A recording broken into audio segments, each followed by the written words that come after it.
হে নওজোয়ান তরুণেরা, ভাই আমার দোস্ত আমার, হযরতে জামানার খলিফা হযরতে ওমর ফারুক রাদিয়াল্লাহু তাআলা আনহু, হযরতে ওমর ফারুক হুজুরের জামানায় একজন আল্লাহর বুড়ি মহিলা, একজন বান্দি আল্লাহর বুড়ি মহিলা হযরতে ওমর ফারুকের কাছে এলেন। হে ওমর ফারুক খলিফা সরো, আমার ঘরে একটু দুধের দরকার, যদি তোমার ঘরে একটু এক পেয়ালা দুধ থাকে দাও, আমার বাচ্চার একটু দুধ খাওয়াতে হবে, এক পেয়ালা যদি একটু দুধ থাকে আমাকে দাও, এই দুধটা একটু আমার বাচ্চার খাওয়ানোর জন্য নিয়ে যাব। হযরত ওমর ফারুক ভাবলেন, ও আম্মা সাইলা ফালা তানহার, আল্লাহ বলছে হে আমার গোলামেরা, যদি তোমাদের দরবারে কোনো সাইল, কোনো ভিক্ষু, কোনো ফকির যায় তাদেরকে ফিরিয়ে দিও না, তাদেরকে ফিরিয়ে দিও না, তোমাদের সাধ্যমতো তাদের তোমরা দান খায়রাত করো। তো ওমর ফারুক নবীর সাহাবী, তার ঘরে এক ঢোক দুধ আছেন, তিনি আর এই কথা ভেবে যে কেউ সাইল হাত পেতেছে ভিক্ষু কেড়ে নেয় তাকে আর ফিরিয়ে না দিয়ে ওমর ফারুক দুধ দিলেন এক পেয়ালা। বুড়ি মহিলা নিয়ে ঘরে যাচ্ছেন, যেতে যেতে কিছু রাস্তা যাবার পরেই রাস্তায় হোঁচট খেয়ে পড়ে গেলেন, হাতের পেয়ালাটা জমিনে পড়ে গেল, বালু ময়দান, সাথে সাথে দুধটা শোষণ করে নিয়েছে। তো এই বুড়ি মহিলা, তার মনটা খুব খারাপ হয়ে গেল, বাচ্চাকে খাওয়াবেন বলে নিয়েছেন, কিন্তু সেই দুধটাই তো হারিয়ে ফেললেন। হেলো জওয়ান তরুণেরা, এমন সময় ওই বুড়িমা ছুটে ছুটে আবার হযরত ওমর ফারুক রাদিয়াল্লাহু তাআলা আনহুর দরবারে চলে গেলেন। হে খলিফা ওমর, যে দুধটা তুমি আমাকে দিয়েছিলে ওই দুধটা আমি রাস্তার প্রতিমধ্যে হারিয়ে ফেলেছি, এমন এমন ঘটনা। হে নবী সাহাবী ওমর, আমি বুড়িমা তোমার কাছে আবদার করব, যদি তোমার ঘরে আর একটু দুধ থাকে আমি বুড়িমা আমাকে দাও। হযরত ওমর ফারুক রাদিয়াল্লাহু তাআলা আনহু বললেন, হে বুড়িমা, না আমার ঘরে আর কোনো দুধ নাই। বুড়িমার অবস্থাটা দেখলেন, চোখের পানি তিনি ঝরঝর করে ফেলছেন। এমন সময় হযরত ওমর ফারুক রাদিয়াল্লাহু তাআলা আনহু হুজুর আমার আর শুয়ে থাকতে পারলেন না। ওমর ফারুক হুজুর বললেন, বুড়িমা চলো, তোমার দুধটা কোথায় পড়েছে সেইখানে আমাকে নিয়ে চলো। আল্লাহর বান্দা হযরত ওমর ফারুক জামানার খলিফা, আমার দোস্ত আমার বিশ্ব নবী একজন সাহাবী, এই ওমর ফারুক বুড়িমাকে নিয়ে সেই স্থানে চলে গেলেন যেখানে ওই দুধটা পড়ে গেছে। ওই স্থানে যাবার সাথে সাথে বুড়িমাকে দেখে ডেকে বলছে, রেখে বুড়িমা একবার বলো তোমার দুধটা কোন স্থানে পড়েছে। বুড়িমা হযরত ওমর ফারুক রাদিয়াল্লাহু তাআলা আনহু হুজুরকে দেখিয়ে দিলেন। এমন সময় ওমর ফারুক হুজুর বুড়িমার থেকে পেয়ালাটা নিলেন। হযরত ওমর ফারুক হুজুর একটা চিঠিতে যেন কি লিখলেন, ওই পেয়ালার ভিতরে দিয়ে যে স্থানে দুধটা পড়ে গিয়েছিল ওই জায়গাতে ওমর ফারুক হুজুর পেয়ালাটা বসিয়ে দিলেন। যখনই বসিয়ে দিলেন, আল্লাহর কুদরত, দেখা যায় পেয়ালার দুধটা আবার রিটার্ন আসছে, পেয়ালার দুধটা আবার ফিরত আসছে। বলুন সুবহানাল্লাহ। ওমর ফারুক রাদিয়াল্লাহু তাআলা আনহুর এই দৃশ্য দেখে বুড়িমা নিজে অবাক হয়ে গেছে। এমন কি ঘটনা বা এমন কি তাবিজ, এমন কি দোয়া লিখলেন যে হারিয়ে যাওয়া জিনিস, যেটা কোনোদিনই সম্ভব নয়, সেই জিনিসটা ফিরত আসে, সেই জিনিসটা রিটার্ন আসে।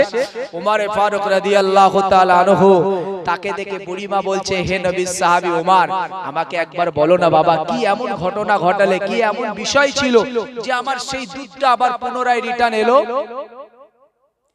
হে নওজোয়ান তরুণেরা, হযরত ওমর ফারুক রাদিয়াল্লাহু তাআলা আনহু হুজুর আমার বললেন, হে আল্লাহর বান্দি, হে আল্লাহর গোলাম শোনো, আমি ওমর ফারুক রাদিয়াল্লাহু তাআলা আনহু হুজুর জানিয়ে দিলাম, না না না, ওই বাটির পেয়ালার ভিতরে আমি এমন কিছু দোয়া লিখি নাই, এমন কিছু তাবিজ লিখি নাই, শুধুমাত্র আমি কয়েকটি কথা লিখেছিলাম, যে জমিন তোমার পানিটা ভক্ষণ করেছে, যে জমিন তোমার দুধটা গিলে নিয়েছিল, আমি ওমর ফারুক রাদিয়াল্লাহু তাআলা আনহু হুজুর ওই জমিনকে লক্ষ্য করে উদ্দেশ্য করে বলেছিলাম, হে আল্লাহর জমিন, হে আল্লাহর মিষ্টি, আমি হযরত নবী সাহাবী ওমর ফারুক রাদিয়াল্লাহু তাআলা আনহু হুজুর, আমি ওমর আমার সম্পর্কে দুনিয়ার মানুষের আল্লাহ পাকের সৃষ্টি ইবলিস শয়তান, আমি ওমর আমার রাগ, আমার গুসা, আমার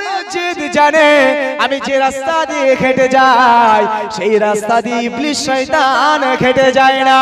হে আল্লাহর মিট্টি শোনো, আমি ওমরে ফারুক আজ কথা দিলাম, আজ জবান দিলাম, আমি ওমরে ফারুক তোমাকে শুনিয়ে দিলাম। হে আল্লাহর মিট্টি, যদি তুমি এই বুড়ির দুধটাকে রিটার্ন না করে দাও, আমি ওমরে ফারুক রাদিয়াল্লাহু তাআলা হুজুর তোমার এই স্থানে একজন বেনামাজি মারা গেলে এই বেনামাজিকে তোমার এই স্থানে আমি দাফন করব।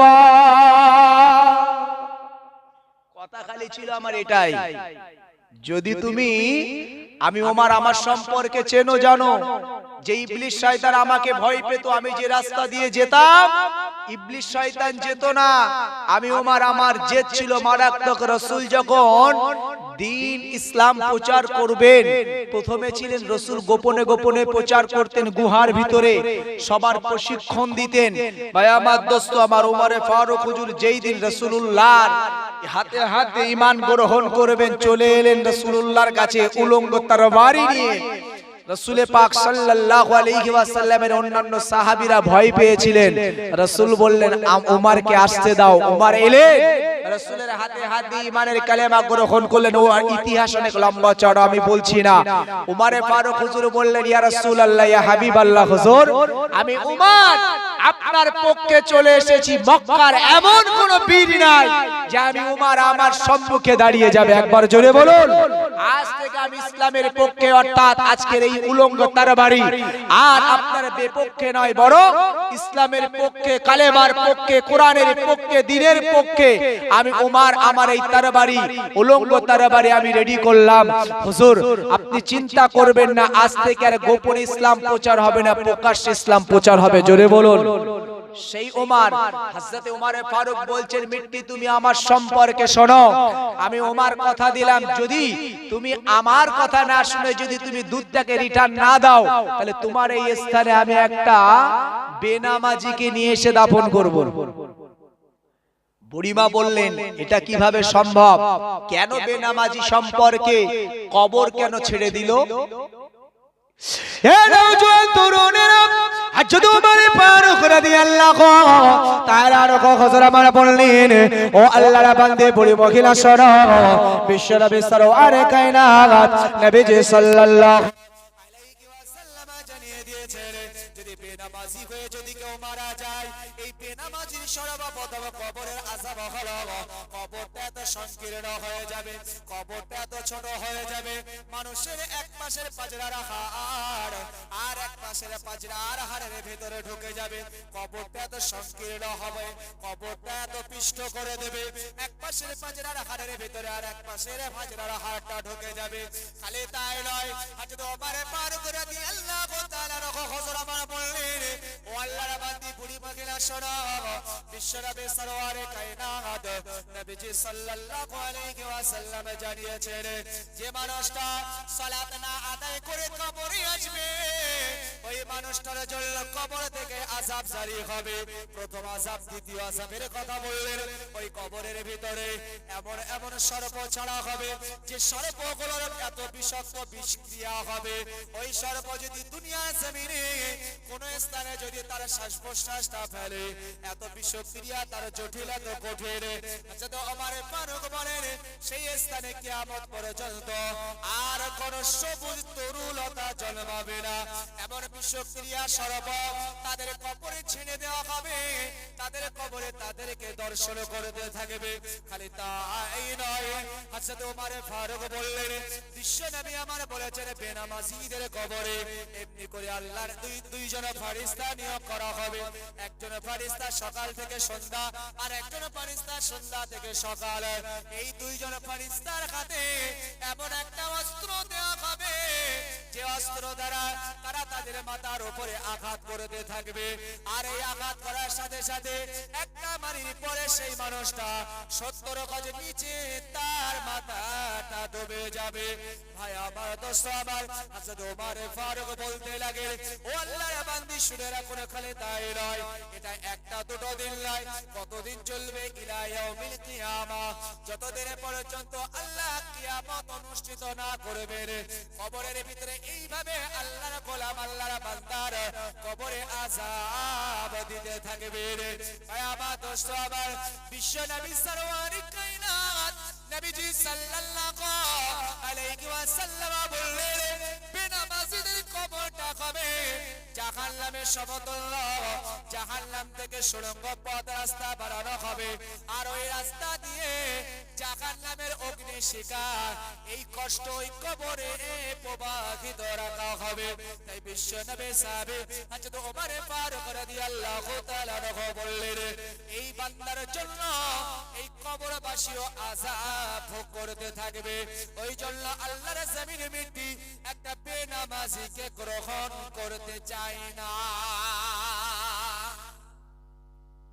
আমরা আদর করে কবরে রেখে আসি আর কবর বেনামাজিকে গ্রহণ করতে চায় না। এই নওজোয়ান তরুণেরা এই কবর হলো কোটি জায়গা, ভয়াবহ জায়গা।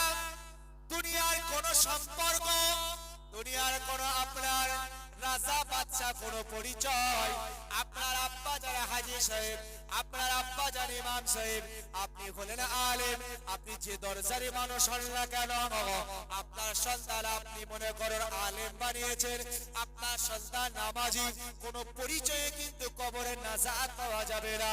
কবর হলো এমন একটা জায়গা যে কবরে মহান আল্লাহ পাকের ইবাদত বান্দেগী ছাড়া কবর কোনদিন আমাদের জন্য সুগম হবে না। এই কবর আমাদের জন্য কখনো সহজ হবে না। কবরে যেতে গেলে আমাদেরকে দুনিয়াতে আমল করতে হবে, ইবাদত বান্দেগী করতে হবে। ভাই আমার দোস্ত আমার, এই ইবাদত বান্দেগী করার জন্য মহান আল্লাহ পাক আল্লাহ তাআলা আমার আপনার নবীকে রাহবার হিসেবে পাঠিয়েছেন। ও দুনিয়ার গোলামেরা, দুনিয়ার বান্দা বান্দেরা, আমি রাসূল পাক সাল্লাল্লাহু আলাইহি ওয়াসাল্লাম তোমাদেরকে জানিয়ে দিলাম তোমরা দুনিয়াতে নেক আমল করো, বিনিময়ে তোমরা জান্নাত খরিদ করে নাও।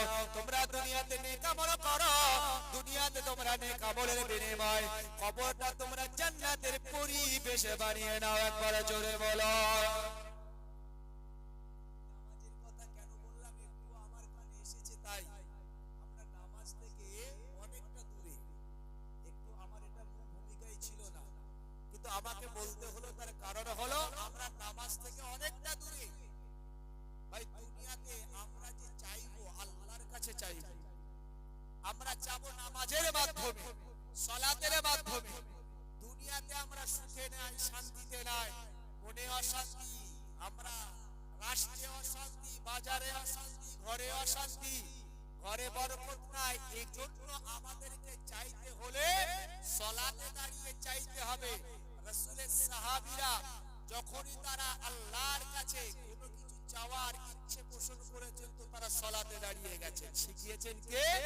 আমার নবী শিখিয়েছেন। তোমরা কিছু চাও, আমি রাসূল পাক সাল্লাল্লাহু আলাইহি ওয়াসাল্লাম নিজেও যখন আল্লাহর কাছে কিছু চাওয়ার ইচ্ছে আমার হয়েছে তো আমি আল্লাহর ধ্যানে, আমি আল্লাহর আগে সিজদায় পড়ে গেছি। বলুন সুবহানাল্লাহ। শ্রেষ্ঠ একটা ইবাদত হলো নামাজ। আল্লাহ পাক যখন তার কাছে মাথা নত করা হয়, রব আল্লাহ সবথেকে খুশি হয়। জোরে বলুন সুবহানাল্লাহ। পৃথিবীতে আমাদের বাপ মারা গেছে, মা মারা গেছে, আমরা ওই আপনার কলমাখানি করে দিলাম বা কিছু মিলাদ মাহফিল দোয়া সর্বসানি করে দিলাম, মনে করলাম সব নাজাত হয়ে গেছে। আসলে কি তাই? তা নয়।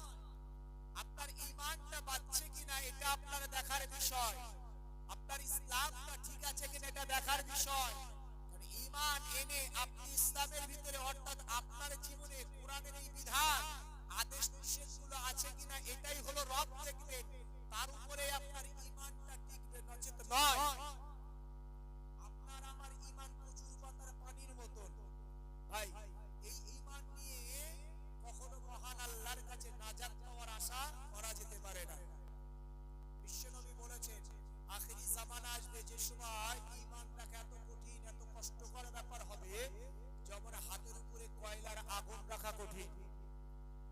সেই কঠিন পর্যায়ে আপনি আমি এসেছে কিনা একটু নিজের বুকে হাত দিয়ে বিচার করে দেখুন।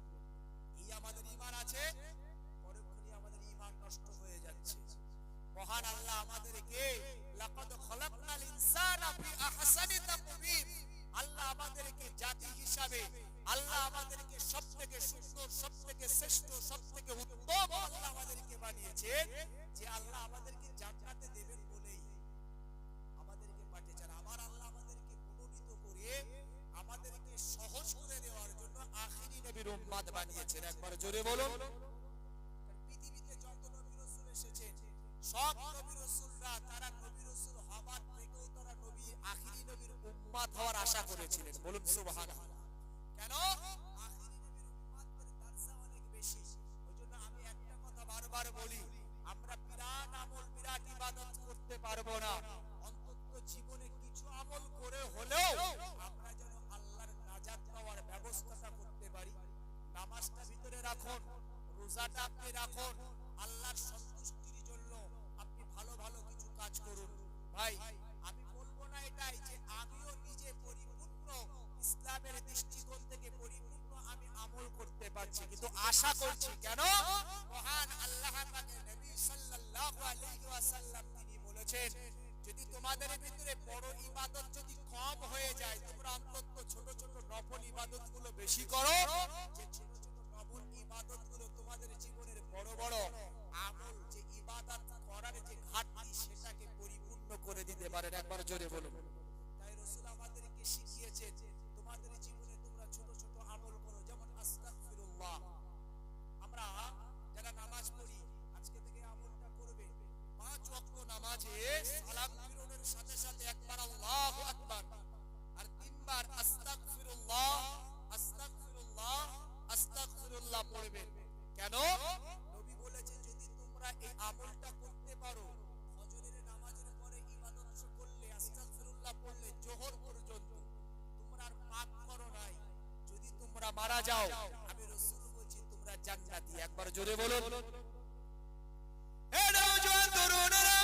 আমার আপনার নবী তো জাগানের বাদশা, প্যারা রাসূল সাল্লাল্লাহু আলাইহি ওয়াসাল্লাম বললেন, খালি তাই নয়, যদি তোমরা জোহর থেকে নিয়ে তোমরা জোহরের সময় ইবাদতটা করতে পারো, একবার আল্লাহু আকবার, আস্তাগফিরুল্লাহ, আস্তাগফিরুল্লাহ, আস্তাগফিরুল্লাহ, আসর পর্যন্ত যদি তোমরা গুনাহ না করো, মারা যাও, যদি আসরের সময় তোমরা ইবাদতটা করে যদি তোমরা মাগরিব পর্যন্ত গুনাহ না করে যদি মারা যাও, মাগরিব থেকে তোমরা ঈশা পর্যন্ত যদি ইবাদতটা করে যদি আর গুনাহ না করো, ঈশা থেকে নিয়ে যদি তোমরা ফজর পর্যন্ত ইবাদতটা করে যদি আর গুনাহ না করো, আমি বিশ্ব নবী সরওয়ারে কায়নাত নবীজি সাল্লাল্লাহু আলাইহি ওয়াসাল্লাম জানিয়ে দিলাম, ময়দানে মাহশরে আমার আল্লাহ পাক আল্লাহ তাআলা ইন্নাল্লাহা বিগাইরি হিসাব, নিশ্চয় তোমাকে বিনা হিসাবে আল্লাহর দয়ার জান্নাত কবুল করে নেবে।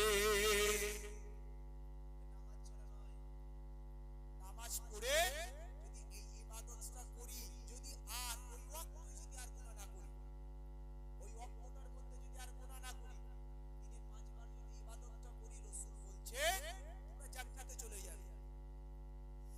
আমার দোস্ত আমার, এই আস্তাগফিরুল্লাহ এই আমলটা যদি আপনার আমার জীবনে ইবাদত হয়ে যায়, সর্বদা যদি আমরা আমল করি, বিশ্ব নবী সরওয়ারে কায়নাত নবীজি সাল্লাল্লাহু আলাইহি ওয়াসাল্লাম জানিয়েছেন, ও আমার উম্মত উম্মতিরা মনে রাখো, এই ইবাদতটা যদি তোমাদের জবানে সর্বদা হয়ে যায়, এর একটা ফজিলত হলো, এই ইবাদতের জন্য রব আল্লাহ পাক আল্লাহ তাআলা তোমাদের জীবনের অশান্তিকে আমার আল্লাহ মিটিয়ে তোমাদের জীবনে শান্তি বর্ষিত করবেন। একবার জোরে বলুন।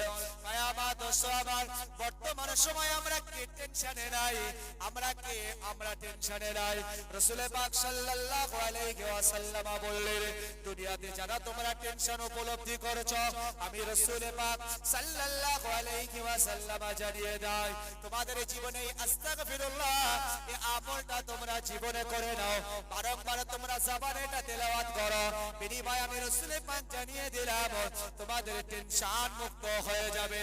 খালি তাই নয়, আমার আপনার নবী তো জাগানের বাদশা প্যারা রাসূল সাল্লাল্লাহু আলাইহি ওয়াসাল্লাম বললেন, হে আমার উম্মত উম্মতিরা, তোমরা যদি আমলটা করতে পারো, তোমাদের তোমাদের দুনিয়ার লাভ হলো আমার আল্লাহ পাক আল্লাহ তাআলা এর কারণে তোমাদের ঘরে আল্লাহর বারাকাত নসিব করে দেবে তোমাদের ঘরে উন্নতি বেড়ে যাবে তোমাদের ঘরে আমার আল্লাহ পাক আল্লাহ তাআলা বরকত রহমত নাযিল করতে থাকবে একবার জোরে বলো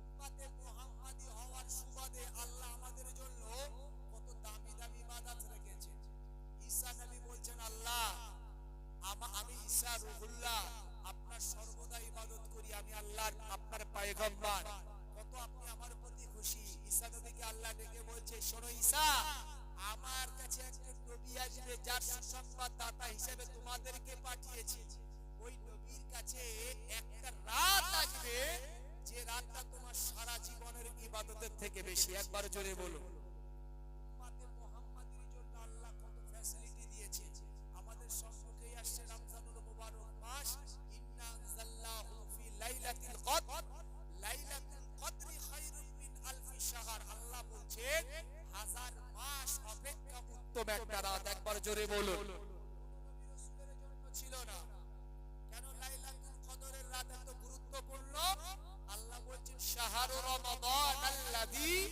উনজিলা ফীহিল কুরআন হুদাল লিন-নাস ওয়া বাইয়িনাতিন মিনাল হুদা আল্লাহ হিদায়াতের বাণী হিসেবে যে কোরআন নাযিল করেছে এই সেই রমজানুল মুবারক মাসে যেই রাতে লাইলাতুল কদর যে রাতে আল্লাহ কোরআন নাযিল করেছিলেন একবার জোরে বলুন নবী রাসূলের উম্মতদের ছিল না আর সেই নবী রাসূলের উম্মতদের সম্পর্কে রাসূল সুসংবাদ দিচ্ছে ইবাদত ছোট একটা আমল আস্তাগফিরুল্লাহ জবানের ইবাদত করবে তোমরা আমল করবে বিনিময়ে আল্লাহ তোমাদের জীবনের টেনশন মুক্ত করে দেবে বিনিময়ে তোমাদের ঘরে আল্লাহ বারাকা দেবে বিনিময় মহান আল্লাহ তোমাদের জীবনের গুনাহ খাতা maaf করে দেবেন বলুন সুবহানাল্লাহ ছোট ছোট ইবাদত কেন এগুলো বলছি এগুলো আমাদের করতে সুবিধা কারণ বড় ইবাদত করলে কঠিন হয়ে যাবে আপনি যে অবস্থায় থাকেন না কেন আস্তাগফিরুল্লাহ পড়তে সবাই আমরা জানি এই নওজোয়ান তরুণেরা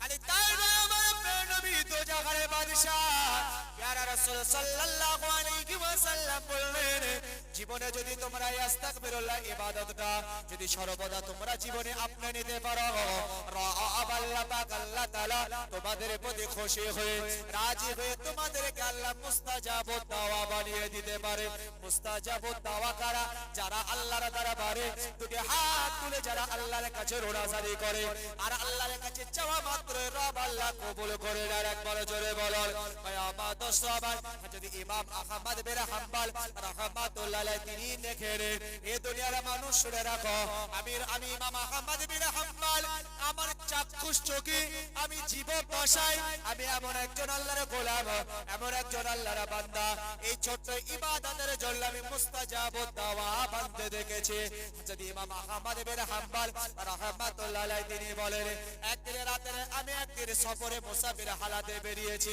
বেশ রাতের বেলা আমি কোথায় অবস্থান করব আমি বেশ কিছু মসজিদে গেলাম সেখানে অবস্থান করার জন্য কিন্তু কোন মসজিদে আমার জায়গা হলো না আমি ইমাম আহমদ বিন হাম্বল ওই রাস্তা দিয়ে হেঁটে হেঁটে যাচ্ছি কারণ আমি আমার পরিচয়কে গোপন রেখেছিলাম আমি যে জামানার ইমাম যদি ইমাম আহমদ বিন হাম্বল সবাই আমার এই নামে চেনে কিন্তু সবাই যে আমার চেহারা চেনে না আমি কোথাও পরিচয় না দিয়ে ইমাম আহমদ বিন হাম্বল হুজুর বলছেন আমি রাস্তা দিয়ে হেঁটে হেঁটে যাবার পরে আমি একটা রাস্তার ধারে দোকান দেখতে পেলাম সেই রাস্তার ধারে একজন দোকানি সেই রুটি বানাচ্ছেন এমন তো সময় যুবকের কাছে চলে গেলাম হে বেটা আমি একজন মুসাফির আমি সারা রাত ধরে আমি রাস্তায় হাঁটতে পারছি না অত্যন্ত ঠান্ডা আমি বুড়ো মানুষ আমি রাস্তায় আর চলতে পারি না এই যুবক যদি তুমি কিছু না মনে করো তোমার ঘরের এক করে কিছুটা সময় অর্থাৎ সকাল পর্যন্ত আমাকে কি বসার জন্য একটু অনুমতি দিতে পারো ওই সময় যুবক বলছেন হে মুসাফির আপনি আমার দোকানে বসবেন আমার কোনো অসুবিধা নাই যদি ইমাম আহমদ বিন হাম্বল রাহমাতুল্লাহ আলাইহি তিনি একজন জামানার বড় ইমাম কত বড় ইমাম যদি ইমামে আযম আবু হানিফা রাহমাতুল্লাহ আলাইহি যিনি হলেন আমাদের ইমাম, তিনি বর্ণনা করছেন কত বড় ইমাম। একদিন ইমামে আযম আবু হানিফা রাহমাতুল্লাহ আলাইহির স্ত্রী বলছেন, ও জামানার ইমাম, এই ইমামে আযম, আমি যে একজন ভালো বিজ্ঞ আলেম, একজন আমি ভালো ওলি বান্দা, বুজুর্গ বান্দাকে মেহমানদারি করাতে চাই, একদিন আমার ঘরে মেহমান হিসাবে আমি চাই এমন একজন বুজুর্গ মানুষকে আমার ঘরে আলোর। যদি ইমামে আযম আবু হানিফা রাহমাতুল্লাহ আলাইহি তিনি যাকে চুজ করেছিলেন তিনি হলেন ইমাম আহমদ বিন হাম্বল। বলুন না সুবহানাল্লাহ।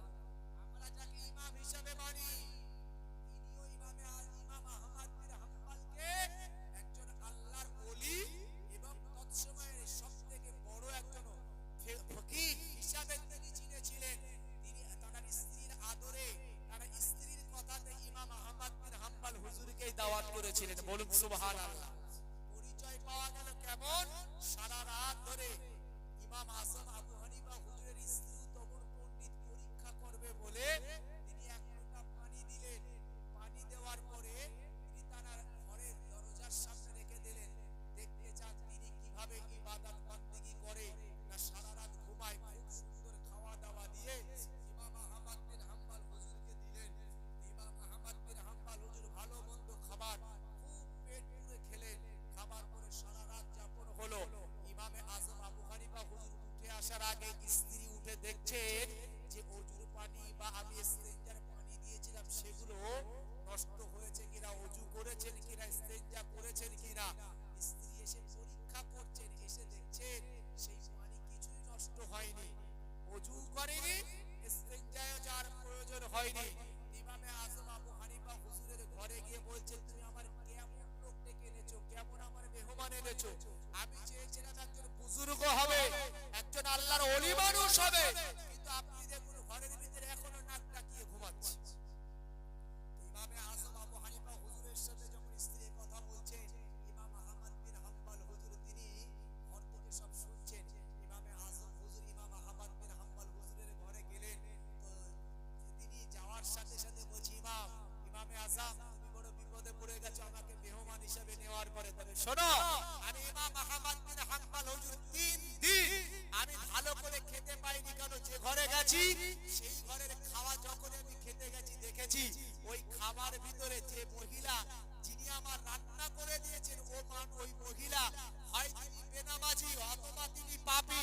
আমি সেই খাবার খাই না। 3 দিন আমি ক্ষুধায় ছিলাম, কিন্তু এ ঘরের খাবার যখন আমি দেখলাম খাবার থেকে আমার নাকে ঘ্রাণ আসলো যে একটা নেককারিনী মহিলা এই খাদ্যগুলো রান্না করেছে। ওই জন্য আমি ইমাম আহমদ বিন হাম্বল সেগুলোকে খুব মন পুরে ক্ষুধার্ত অবস্থায় খেয়েছি। কিন্তু এত ভালো খাবার পরে আমি সারা রাত কাটিয়ে দেব না। আমি সারা রাত ধরে আমি মাসলা হাল করেছি, এত সারা রাত ধরে আমি কিতাব মুতাআলা করেছি, কিতাব পড়েছি, যে আমার জীবনে আমি এত অল্প সময়ে বা এই একটা রাতে নিশ্চিন্তায় ক্ষুধার কোনো যন্ত্রণা তৃপ্তি সহকারে আমি মুতাআলা করার সুযোগ পাইনি। আমি এক রাতে যতটা মাসলা হাল করেছি, একবার জোরে বলুন সুবহানাল্লাহ। স্ত্রী অপর ঘর থেকে শুনে আলহামদুলিল্লাহ শুকর আদায় করে ইমামে আযম হুজুরকে ডেকে বলছে, আমার জন্য আপনি একটু ইমাম আহমদ বিন হাম্বল হুজুরের কাছে আমার বিয়াদবির ক্ষমা চান। একবার জোরে বলুন সুবহানাল্লাহ। এই ইমাম আহমদ বিন হাম্বল হুজুর তিনি বলছেন, এই নওজোয়ান তরুণেরা, যদি ইমাম আহমদ বিন হাম্বল রাহমাতুল্লাহ আলাইহি বলেন, আমি সারা রাত যাপন করলাম, আমি দেখতে পাই ওই যুবকটা তিনি মাঝে মাঝে মাঝে মাঝে আস্তাগফিরুল্লাহ আস্তাগফিরুল্লাহ আস্তাগফিরুল্লাহ তেলাওয়াত করে রুটিটা বানায়, খামিরটা বানায়, তারপরে আমি দেখি সর্বদাই তার জবানে আস্তাগফিরুল্লাহ। আমি ইমামে আহমদ বিন হাম্বল রাহমাতুল্লাহ আলাইহি সকাল